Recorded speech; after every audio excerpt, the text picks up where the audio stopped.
Hey everybody, welcome back to The Loop. I want to take our time together today to cover a new book in the Old Testament, the book of Nahum. This book is another one of the minor prophets, but it's different than so many other prophets. In most cases, the prophets speak and they confront the behavior of God's people. But in this book, the prophet is speaking out against the behavior of God's enemies. Now, when you read this book, you read a lot about the city of Nineveh. Nineveh was a major city in the Assyrian Empire. This was a very violent empire, but you need to know that this empire is just an example of all the violent empires that have existed throughout the history of the world.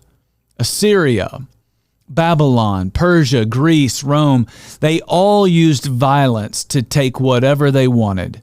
And so this book teaches us that God will not allow empires like this to survive forever.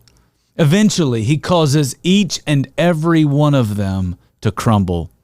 In Nahum chapter 1, verse 3, we read these words, "The Lord is slow to anger, but great in power. The Lord will not leave the guilty unpunished."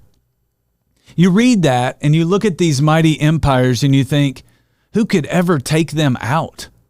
The one who is great in power can take them out.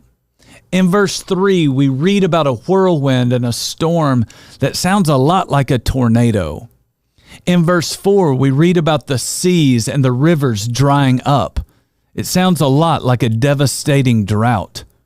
In verse 5, we read about mountains quaking and hills melting away. It sounds a lot like a volcano. Later in verse 5, we read about the earth trembling. Sounds a lot like an earthquake.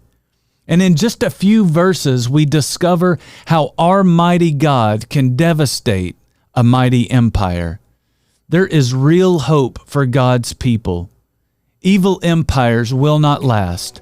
God will have the final say in the end.